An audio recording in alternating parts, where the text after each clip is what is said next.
नमस्कार शेतकरी मित्रांनो. इसाप नॅचरल फार्मिंग यूट्यूब चॅनलवर आपण सुरू केलं होतं.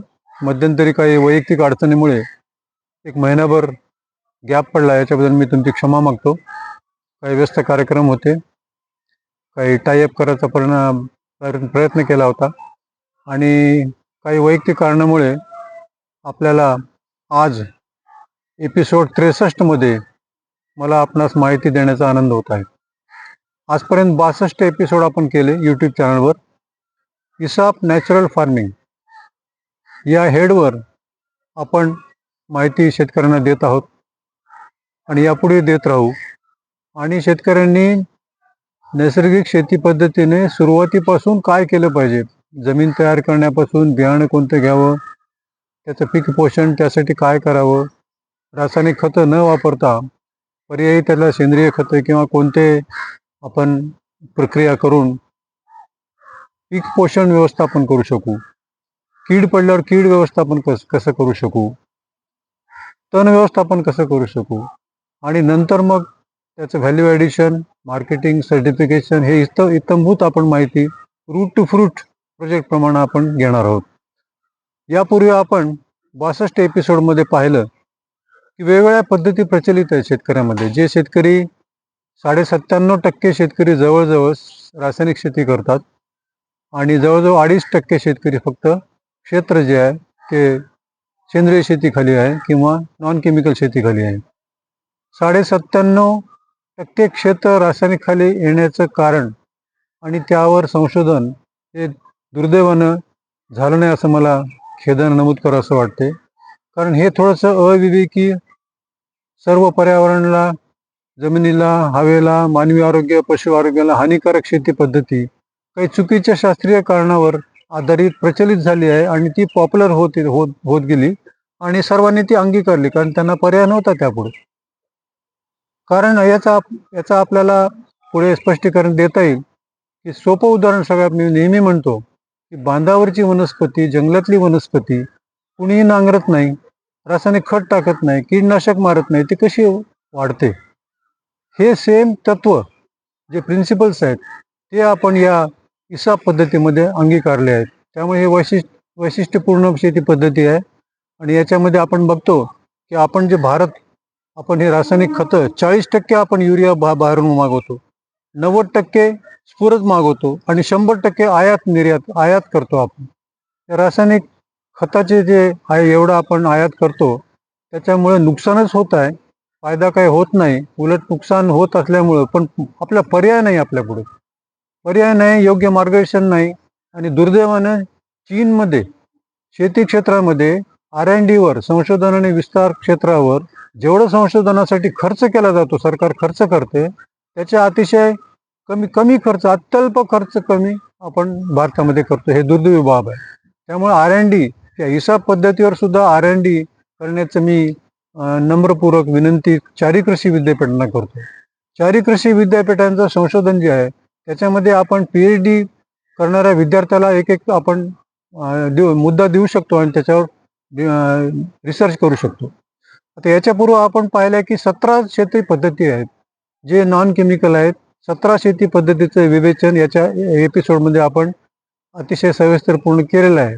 उदाहरणार्थ झिरो बजेट आहे, रेसिड्यू फ्री आहे, पर्माकल्चर आहे, नॅचरल आहे, बायोडायनेमिक आहे, नॅटिको फार्मिंग आहे, वगैरे वगैरे. त्याचा मी उहापोह करत नाही. 10 ड्रम थेअरी आहे, वगैरे वगैरे. या ठिकाणी मी थोडंसं आपल्याला डिटेल सांगू इच्छितो की इसाप हे नाव का निवडलं.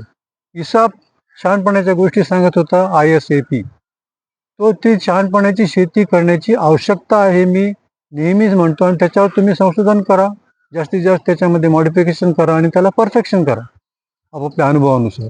तर विद्यापीठांना सुद्धा याच्यावर पाहिलं पाहिजे, चर्चा केली पाहिजे, त्याचे मुद्दे घेतले पाहिजे विचारात आणि सखोल संशोधन केलं पाहिजे शेतावर. इसाप म्हणजे काय? तर इसाप म्हणजे ISAP म्हणजे इंटिग्रेटेड सस्टेनेबल ॲग्रिकल्चर प्रॅक्टिसेस. याचं शॉर्ट फॉर्म आहे इसाप. इसाप नॅचरल फार्मिंगच्या 63व्या एपिसोडमध्ये आज आपल्याला मी एवढी माहिती देईन की या इसापचं वैशिष्ट्य काय. बऱ्याच जणांना प्रश्न पडतो की इसाप म्हणजे काय. तर त्याचे 15 वैशिष्ट्य आहेत. 15 या एपिसोडमध्ये काहीच मी डिटेल सांगू इच्छितो आणि क्रमाक्रमानं आपण त्याचा सविस्तर माहिती पण घेऊया मित्रांनो.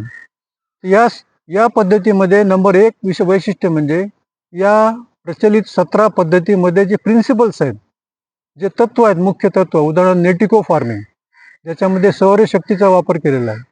दाभोळकर सरांनी म्हटलेलं आहे की 168 किलो वॅट सौर ऊर्जा पर स्क्वेअर मीटर जमिनीवर पडते आणि वनस्पती मात्र 1.5 ते 2% सौर ऊर्जा वापरू शकतात. सौर ऊर्जा म्हणजे प्रकाश संश्लेषण क्रिया वाढवण्याचे प्रमुख साधन आहे. तर सौर ऊर्जेचा जास्तीत जास्त वापर कसा करता येईल, तर नेटिको फार्मिंगमध्ये हे प्रिन्सिपल आम्ही हिसाबमध्ये घेतले की सरफेस एरिया किंवा लीफ इंडेक्स आपण वाढवून फोटोसिंथेसिस वाढवावं, अन्नग्रहण वाढवावं आणि उत्पन्न वाढवावं. तर ही 17 जे पहिलं वैशिष्ट्य आहे की 17 पद्धतीमधल्या प्रमुख प्रिन्सिपल्स घेऊन हे हिसाब पद्धती विकसित केले आहे. दुसरं तत्व काय, 4 कृषी विद्यापीठामध्ये पॅकेज ऑफ प्रॅक्टिसेस, पीक लागवड पद्धतीच्या ज्या विकसित केल्यात किंवा प्रसिद्ध केलेल्या आहेत प्रत्येक वर्षी निघणाऱ्या डायरीमध्ये त्यांच्या, तर ते त्याच्यावर बेस आहे फक्त सॉइल सायन्स, जमिनीचं शास्त्र, जमिनीमध्ये काय घटक आहेत त्याचा अभ्यास केला आहे. त्यानुसार पिकाचं शास्त्र, पिकाचा कालावधी किती, त्याचा अन्नद्रव्याची त्याची गरज किती, पीकशास्त्र, या दोन्हीचाच विचार करून पॅकेज ऑफ प्रॅक्टिस केलेले.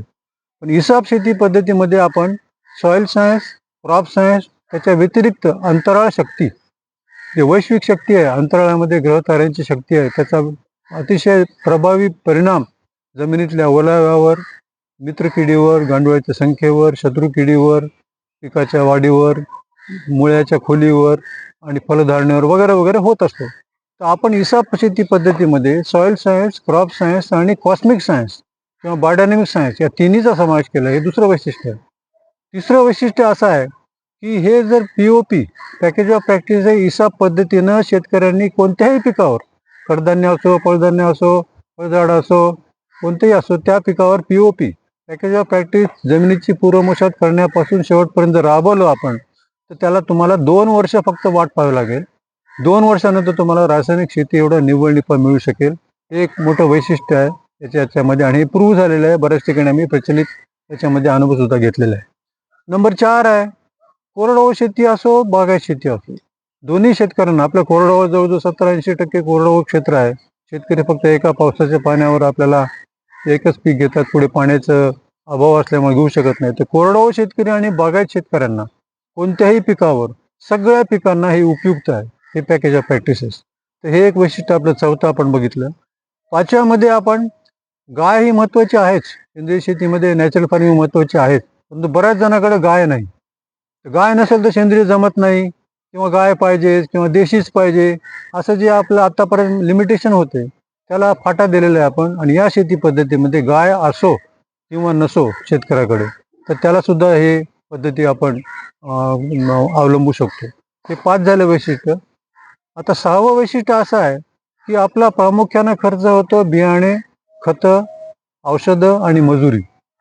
तर याच्यामध्ये जे आपण निविष्ठा आणतो बाजारातून, रासायनिक खतं म्हणा किंवा कीटकनाशकं, रोगनाशकं म्हणा, हे आपल्याला या हिसाब शेती पद्धतीच्या 20 निविष्ठा ज्या आहेत, 20 इनपुट आपण घरच्या घरी तयार करू शकतो. सेंद्रिय युरिया तयार करू शकतो, सेंद्रिय तणनाशक तयार करू शकतो, ते कीडनाशक तयार करू शकतो. तर या 20 निविष्ठा कशा कराव्यात, या तयार घरच्या घरी आपण एकदा करून ठेवल्या की बाजारात द्यायचं काम शक्यतो पडू नये.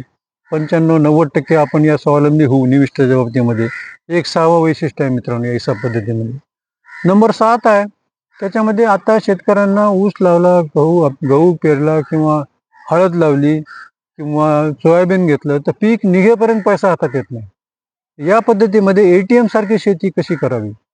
ATM सारखी पद्धती म्हणजे वरच्यावर आपल्याला महिन्याला, 15 दिवसाला, 2 महिन्याला वरच्यावर पैसा येत राहावा शेतीच्या याच्यातून, तसं पिकाचं नियोजन करणं आवश्यक आहे.